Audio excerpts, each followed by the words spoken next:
video again naman about sa pagme-maintenance or pagre-remove ng dust ng ating mga system unit. So, dito makikita nyo, may ituturo ko sa inyo kung paano maglinis ng ating mga parts ng computer. So ito, ituturo ko kayo. So kaya nagmas na ako kasi nga medyo maalikabok siya.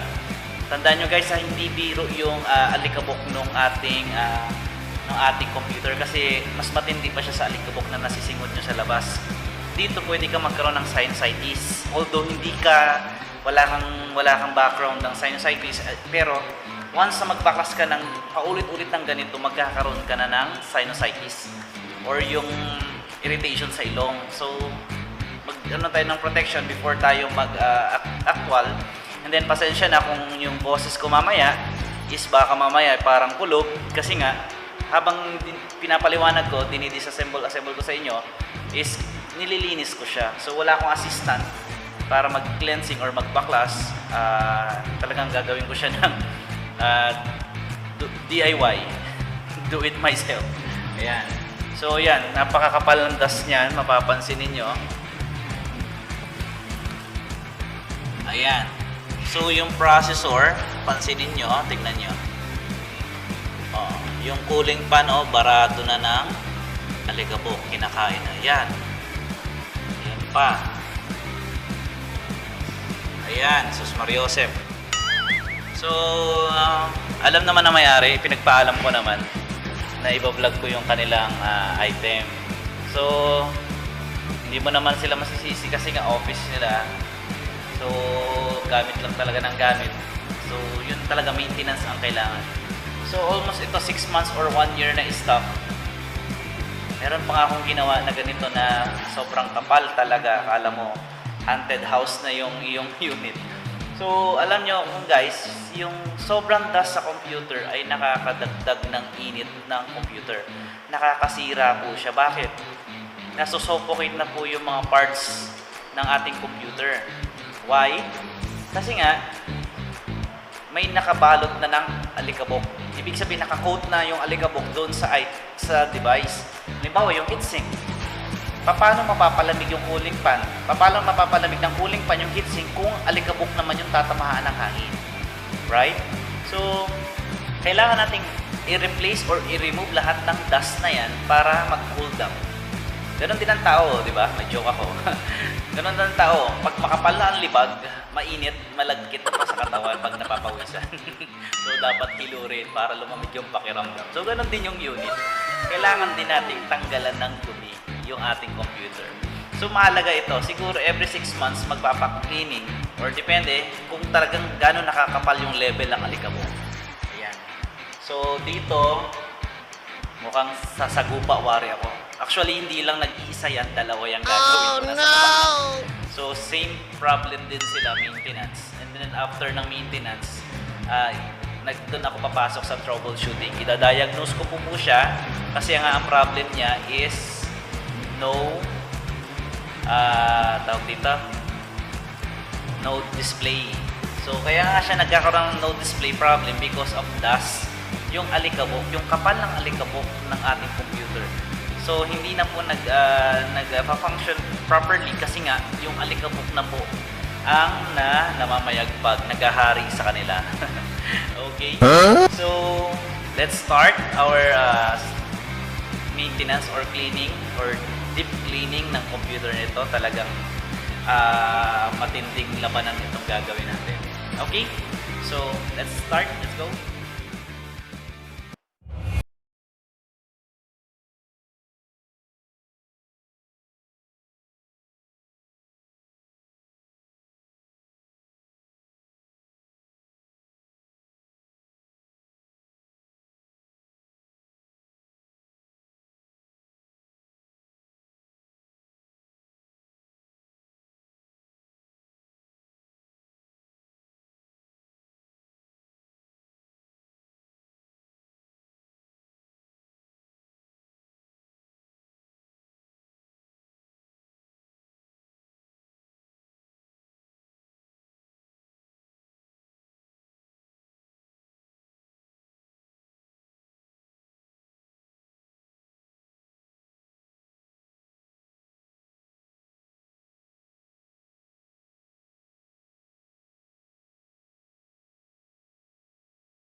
yan, napansin nyo na, natanggal ko na siya. Ang gagawin naman natin, na-disconnect ko na yung ibang parts. So dito ko na siya ilalapag, hindi ko natatanggalin nito. So lilinisin ko na lang yung case.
Meron kayong face shield, kung ayaw nyo malagyan ng mata ninyo,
lilinis natin. Pinapalisan ko din naman para hindi bumalik yung alikabok. Mamaya ibababa ko to para hindi na ako maglilinis ito mamaya. Kasi pag naglinis ako ng iba, yun ang kakapa ng alikabok, nadadamay na. Kita ba? Ayan. Okay, mag-alala, papakita ko yung pagdi-disassemble-assemble sa next video ko, yung disassemble-assemble yung proper way, step by step.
ito pa lang ang paglilinis pa lang ay sus Mariosep.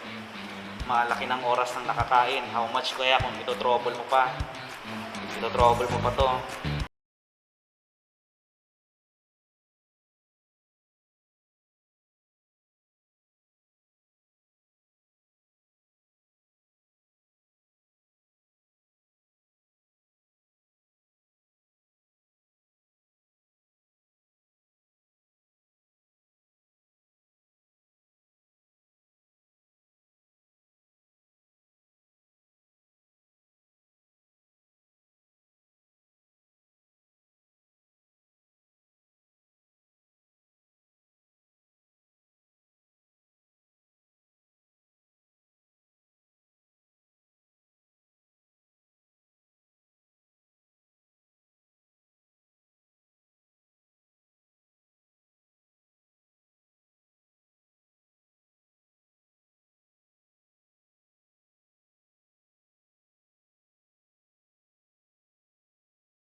Okay na, linis na siya.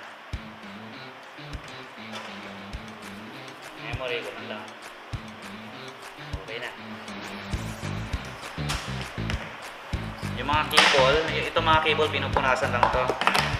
Pwede nyo rin namang i-brush. Pwede nyo punasan, pero kung mabilis, punasan nyo na lang. Wala ako nakareding basahan eh. Kaya no choice ako. Okay. Mamaya pupunasan ko to. Talaga makapalang libag. And then, yung workplace ko naman, lilinisin ko naman. Kasi ibabalik ko na sila.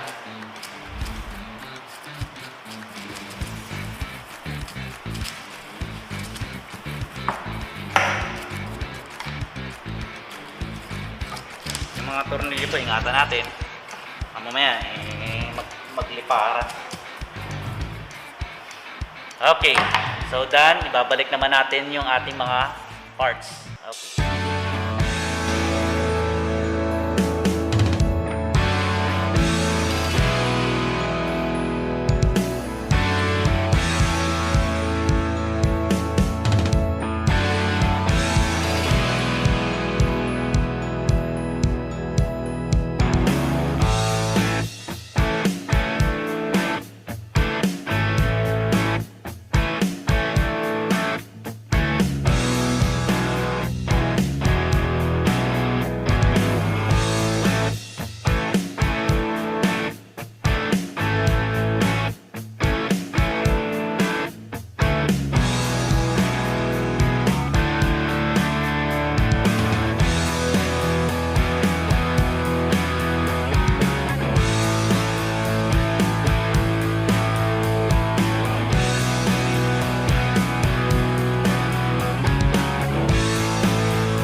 natin.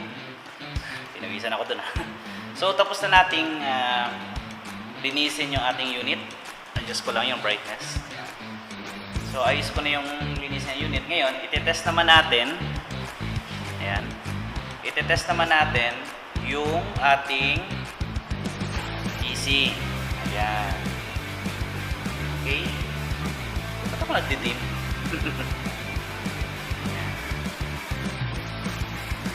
Okay. So, ayan. So, pa-power natin siya. So, yung nasa ilalim yung power niya. Ayan. Maandar na siya. Umiilaw na. Sige, close up. Ayan. Okay.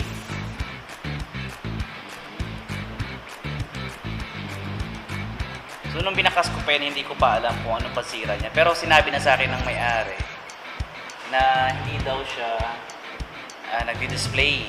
So, yan. Okay. So, video card. Baka video card yung naging problema. Hindi ka pwede mag-insert dito sa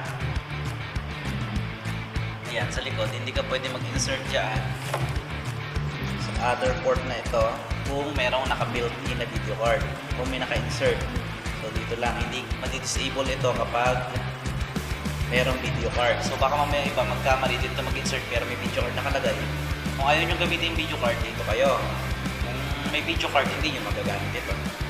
Okay, so yun, nadi-disable po siya automatic. Pero, depende. So, dito na siya nagpa-function. So, yan na po. Hindi kagaya ng dumi kanina. Okay, so tahimik na siya. Malinis na siya ng kaunti, pero okay na rin. So, maayos setup na po tayo. So, wala siyang hard drive kaya hindi siya magdediretso. Punta lang ako ng values. Ayan. So, ganun lang po ang paglilinis ng ating computer. So, wag mo po siya naman paabutin ng almost a year. Baka maya, stock nyo siya ng year. Tapos, gagamitin nyo siya. Sobrang alikabok niya. Sobrang dusty niya. So, hindi siya makakatulong. Papabagalin lang niya yung PC mo. Although, baka hindi lang pabagalin, baka sirain niya pa yung PC mo. Okay? So, I hope na may natutunan kayo sa aking pag-cleansin. So, ang dumi ng kamay ko. Ayan. So, proper wash po tayo. Hugas ng kamay. And then, after nito, i-dispose natin itong face mask. Baka kasi, nandito na yung dumi. So, I hope na marami kayong natutunan sa video ko. At kung nakatulong sa inyo yung video, guys, please don't forget to subscribe my channel. Support my channel. This is free education. So, libre ko po itong ibinibigay doon sa mga troubleshooting. Hindi na po kailangan ninyong magbayad ng sobrang expensive. So, panoorin nyo lang yung mga video tutorial ko. Pansinin nyo na lang yung mga content. Ayan. So, yung mga negative na napapansin niyo is normally na lang po talaga yun. And then, paki-like na lang po. Just kung may comment kayo sa video ko or may gusto kayong gustong sabihin, so willing po ako sagutin yan sa aking YouTube channel. Okay, and then pwede niyo po akong i-PM kung just talagang medyo critical yung problem ng inyong computer. Bibigyan kita ng advice, at pag hindi talaga yung advice kong